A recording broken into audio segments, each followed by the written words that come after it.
In every relationship, old or new, calm or passionate, there comes a moment when two people look at each other with tired eyes and wonder the same question.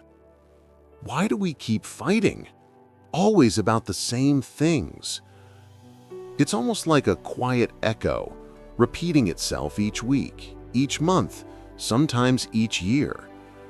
The topics change from small things, who forgot to answer a message, who didn't help enough, who raised their voice, to deeper, heavier matters, feeling unappreciated, feeling ignored, feeling misunderstood.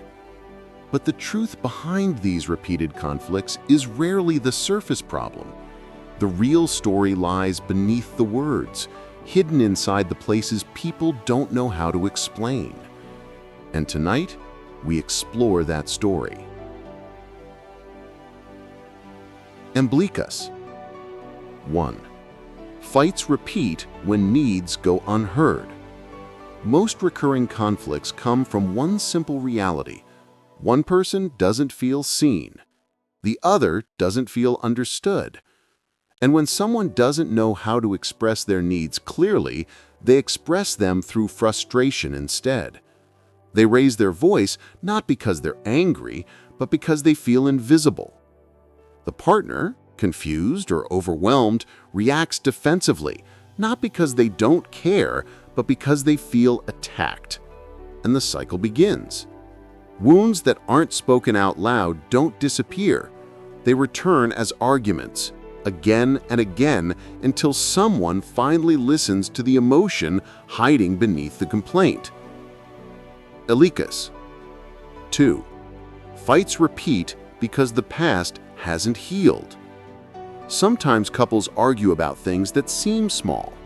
A late reply, a forgotten promise, a careless tone. But the truth is, they aren't fighting about the message or the tone. They are reacting to old pain, experiences from childhood or past relationships that were never fully understood. A person who grew up feeling ignored might panic when someone they love goes silent. A person who was judged harshly might feel attacked by even the softest criticism. So the argument becomes a doorway to something older, deeper. Not two people fighting each other, but two people fighting their own histories. Umbilicus. 3. Fights repeat when people stop feeling safe to talk. Love grows where communication feels safe. But when conversations become places of fear, fear of being judged, mocked, misunderstood, people stop expressing their truth. They speak less. They hide more. They avoid difficult topics. But feelings that are avoided don't fade. They return like shadows at the end of the day. Couples who repeat the same argument often aren't trying to hurt one another. They are trying to express something they thought was too heavy to say. I need reassurance. I need patience. I need to know you're here with me. I need to feel important. When the heart feels safe, the arguments soften. When the heart feels unheard, the arguments repeat. Umbilicus. 4. Fights repeat because people argue to win instead of understand. So many relationships fall into the same trap. Every disagreement becomes a battle of who's right instead of what's hurting. But love is not a courtroom.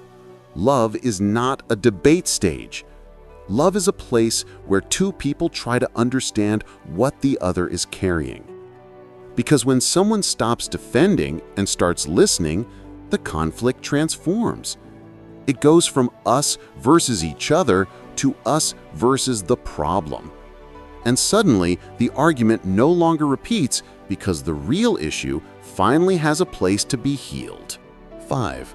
Fights repeat when love is there, but clarity is missing. Two people can care deeply for one another and still speak different emotional languages. One shows love through words, the other through actions. One wants closeness, the other needs space. One wants calm discussion, the other processes through emotion. These differences don't mean incompatibility. They simply mean that love needs translation. And until the translation happens, the same misunderstandings return, as arguments, frustrations, disappointments. But once both people begin to understand how the other gives and receives love, the noise fades, the tension softens, the arguments lose their power. 6. Fights repeat when people forget they are on the same team. After too many arguments, it's easy for partners to see each other as obstacles, enemies, or challenges. But behind every conflict lies the same desire. I want to feel close to you. No one fights because they don't care. People fight because they do care, because they want reassurance, connection, attention, peace, and don't know how to ask for it without feeling vulnerable. Once you remember that you're on the same side, even the hardest conversations change. Arguments stop sounding like attacks and begin sounding like invitations to grow. And then comes the turning point. Somewhere in the middle of all these repeated conflicts, something beautiful can happen. A moment where both people finally pause. A moment where pride steps aside. A moment where honesty becomes more important than winning.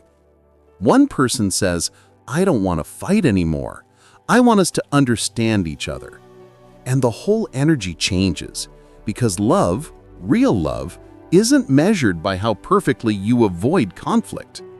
It's measured by how gently you return to each other after the conflict. So what stops the cycle? Not dramatic declarations, not sharp words, not silence, but simple, powerful things.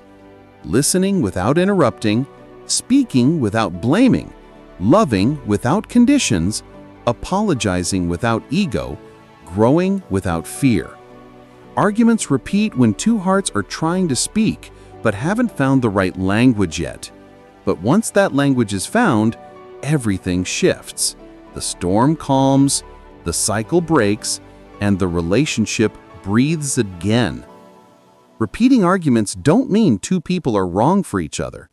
They mean two people are carrying emotions that need understanding. And when understanding enters a relationship, slowly, gently, sincerely, the same arguments that once caused distance become the very conversations that bring two souls closer. Because sometimes the most touching form of love is simply learning how to hear each other's heart. Thanks for watching. If today's message inspired you, don't forget to like, share, and subscribe. Join the Daily Wisdom family. One lesson a day, one step closer to a better you. See you in the next video.